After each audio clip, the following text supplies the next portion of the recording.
Hey, my name's James Dixon. I want to talk about the Renters Reform Bill and why I think that the Renters Reform Bill could mean that rents are absolutely going to explode in the next few weeks, months and years. You see, the Renters Reform Bill is an act going through Parliament at the moment. And I don't have a problem with it before you jump into the comments if you're a renter. And I'm a landlord myself.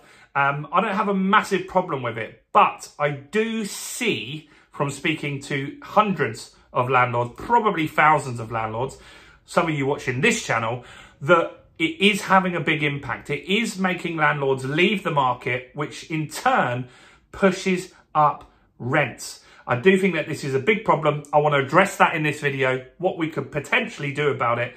So while you're here, if you haven't done already, before we jump into the content, do subscribe to the channel over there and hit the bell notification. I've got new content every single day on this channel. And this is the place that you'll find out exactly what's going on first. Now, while you're here as well, smash that like button, tickle the like button, do something to that like button. Go on, do it right now. That really helps me with the YouTube algorithm. It means you're an all-round good person and it helps the channel grow. So just take a moment to do it. Won't hurt. Go on, do it right now. So what's going on? Well, there's three reasons landlords are leaving the market. And we've got a shortage. We've got less, 50,000, just in the last year, 50,000 less rental properties.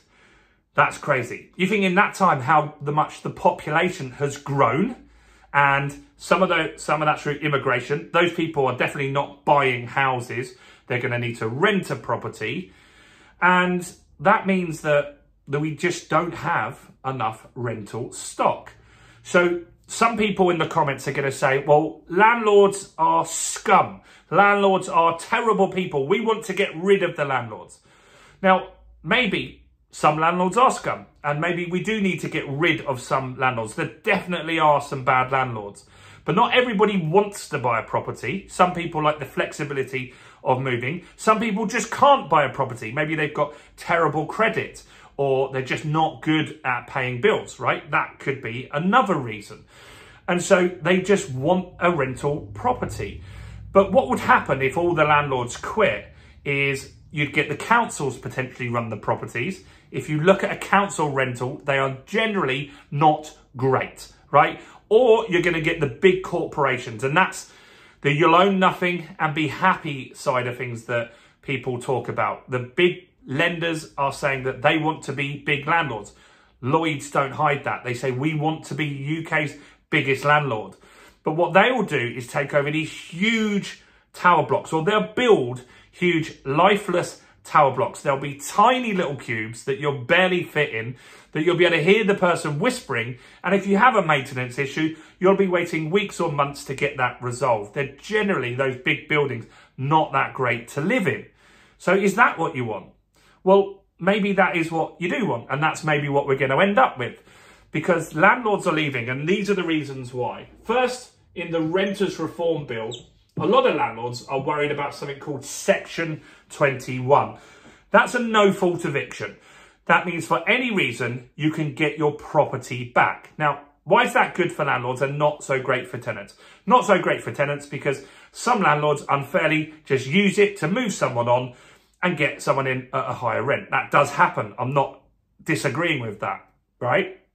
But some landlords like it because if you do have a problem tenant, it can take months to take them to court. Let's just say they're not paying their rent, for example.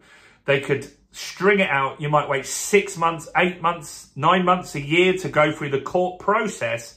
Then you could be owed thousands of pounds. And let's just say you own one property and that's all of your income and you're retired and that's your pension. Then how are you going to live? That is a lot of landlords. There are lots of accidental landlords, and that's why not having the ability to get your property back quickly worries a lot of landlords. Now, I don't have a problem with that because I've got a portfolio. So if one property is empty, others pick up the slack. But when you're smaller and you only have 1 or 2 properties, it is a real concern for a lot of people. So Section 21 is being talked about being abolished in the Renters Reform Act. It's in a process where they're saying when the courts are ready. So it's in there, it will get passed. It's not going immediately, but because some landlords see it coming, they're leaving the market, right? So that's one thing. Next is the Section 24. This is a tax that only landlords get. And it's quite unfair, to be honest. Let's just say you buy fish and chips over the road. Great fish and chip shop over the road from me. You spend £10 on fish and chips. How much tax should that place pay? Well, they pay tax on the profits, right? So they take off the energy costs. They take off the staffing costs. They take off the wrapping costs, the cost of the food. And realistically, if they're lucky, they're going to be paying tax on about 25% of that. £2.50 might be their profit on that £10 fish and chips. But the landlord doesn't do that. Let's just say a landlord gets £10 in rent. He pays tax on the full £10. No other business is like that.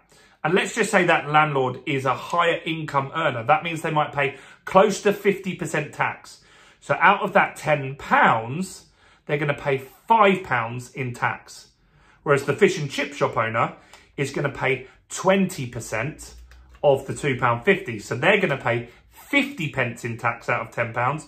The landlord is going to pay £5 out of that. So he's got £5 left, or she has got £5 left. And out of that £5, they've got to pay their mortgage, which easily could be more than half of the rental income, especially with higher interest rates. They've got to pay for maintenance and any other issues, accountancy and stuff like that. So there's no money left for a lot of landlords in that. So this tax, Section 24, is meaning a lot of landlords are leaving the market, or they have to put the rent really high in order to make a profit. So that's another reason rents are going to rise and getting pushed up even more. And the last one is rates, right? Mortgage interest rates hit landlords more than residential property. I'm a resident. I have a residential mortgage, or a house I live in, but I also have landlord buy-to-let properties. Now, on my residential, I have something called a repayment mortgage. So I pay, let's just say it's £500 a month. Some of that £500 is to pay the interest off. Some of that is to pay the capital down, the debts down. So over time, let's just say I borrowed 100 grand. By the end of 25 years, I'll have paid that 100 grand off. Landlords pay just interest only. That's how that model works. And so let's just say the residential property I live in, if the interest rate doubles, my mortgage does not double. Just the interest part does, right? Which might be a quarter or half the payment. So my mortgage does not double. But for a landlord, if the interest rate doubles, their mortgage doubles. And what happened in the last year or so is interest rates didn't double, they quadrupled. And so mortgage payments for landlords went up 4 times. Some landlords are still on lower rates, and they're going to wait till the new rate comes in, and then they're going to have to hike rates. Mortgage payments, rents. They're going to hike their rents even more. And so rents have been going up at 10%.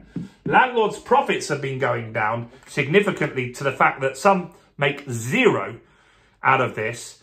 And that is why people are leaving. And so the Renters Reform Act is putting that extra pressure at the time when they've got higher interest rates, and the Section 24. This stuff was already here. This stuff is part of that. You're going to put more pressure on landlords. That's going to make more leave. Now, I'm not against the Renters Reform Act, just to be very clear. I think for myself, it's not going to be a massive problem. But I do see, on the flip side, other landlords that will struggle from this. And I think if you put extra stuff in, they should look at some wins for the landlords in order to try and keep some of them in the market. I think for local councils, for central government, if we can keep some more landlords in the market, you'll have less of a housing crisis. If you push even more out the market, the housing crisis will be like nothing you've ever seen. Rents will be out of control, and that will mean people's wealth will go down and they will really struggle. Let me know your thoughts on this. I know it's controversial. Be kind in the comments, at least. Do smash the like button, share this video, do subscribe. Go and check out some more content on the channel, including this video right here.